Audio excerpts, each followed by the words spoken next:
Assalamualaikum warahmatullahi wabarakatuh.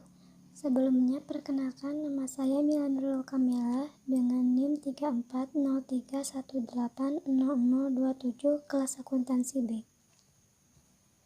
Di sini saya akan menjelaskan sedikit materi tentang kewajiban untuk memenuhi tugas mata kuliah teori akuntansi.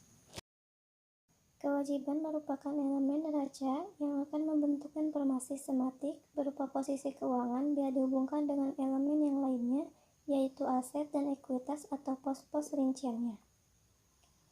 Kewajiban merepresentasikan sebagian sumber dana dari aset badan usaha berupa potensi jasa fisik dan non-fisik. Istilah kewajiban adalah istilah resmi dan yuridis dalam statement keuangan, sedangkan utang adalah istilah genetik atau umum. Pengertian kewajiban menurut Financial Accounting Standard Board yaitu pengorbanan manfaat ekonomi masa datang yang cukup pasti yang timbul dari keharusan sekarang suatu kesatuan usaha untuk mentransfer aset atau menyediakan jasa kepada satuan lain di masa datang sebagai akibat transaksi atau kejadian masa lalu.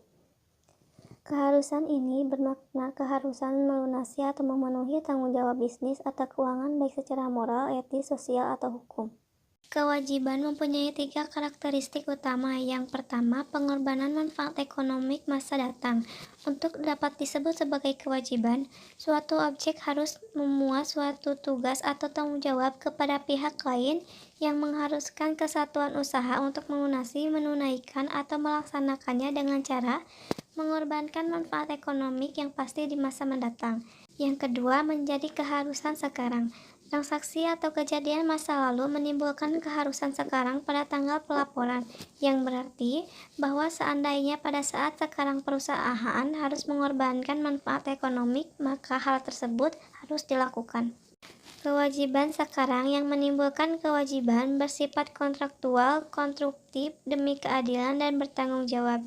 Keharusan terdiri dari keharusan kontraktual, keharusan yang timbul akibat perjanjian atau peraturan hukum yang di dalamnya kewajiban bagi suatu kesatuan usaha dinyatakan secara eksplisit atau implisit dan mengikat. Keharusan konstruktif, keharusan yang timbul akibat kebijakan kesatuan usaha dalam rangka menjalankan dan memajukan usahanya, memenuhi apa yang disebut praktik usaha yang baik atau etika bisnis dan bukan untuk memenuhi kewajiban yuridis. Keharusan demi keadilan, keharusan yang ada sekarang yang menimbulkan kewajiban bagi perusahaan semata-mata karena panggilan etis atau moral karena peraturan hukum atau praktik bisnis yang sehat. Keharusan bergantung atau bersyarat, keharusan yang pemenuhannya tidak pasti karena bergantung pada kejadian masa yang datang atau terpenuhinya syarat-syarat tertentu di masa datang. Yang ketiga, timbul akibat transaksi di masa lalu. Transaksi masa lalu yang dimaksud di sini adalah transaksi yang menimbulkan keharusan sekarang dan telah terjadi. Hak kewajiban tak bersyarat. Konsep ini menyatakan bahwa walaupun kontrak telah ditandatangani, salah satu pihak tidak mempunyai kewajiban apapun sebelum pihak lain memenuhi apa yang menjadi hak pihak lain. Jadi, konsep hak kewajiban tak bersyarat menyatakan secara teknis, konsep ini diartikan bahwa hak atau kewajiban timbul bila salah satu pihak telah berbuat sesuatu. Jika aset direpresentasi oleh kos mengalami 3 tahap perlakuan, maka kewajiban sebenarnya juga mengalami 3 tahap perlakuan. Yang pertama, pengakuan. Pada prinsipnya, kewajiban diakui pada saat keharusan telah mengikat akibat transaksi yang sebelumnya telah terjadi. Mengikatnya suatu keharusan harus dievaluasi atas dasar kaedah pengakuan. KAM mengajukan 4 kaedah pengakuan untuk menandai pengakuan kewajiban, yaitu ketersediaan dasar hukum, keterterapan konsep dasar konservatisme, ketentuan substansi ekonomi transaksi, ketentuan nilai kewajiban.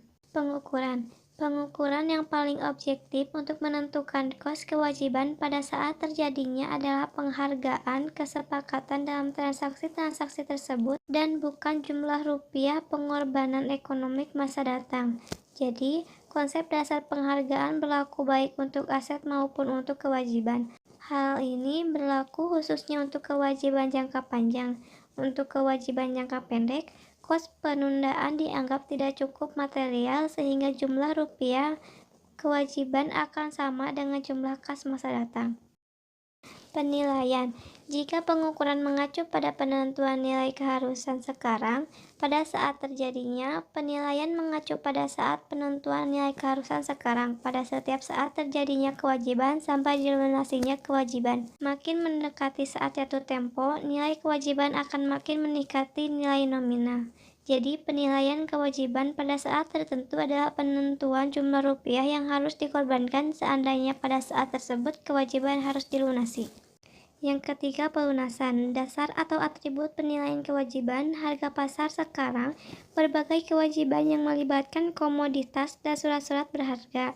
Contohnya, kewajiban penerbitan opsi sebelum jangka opsi habis, dan beberapa kewajiban pedagang efek.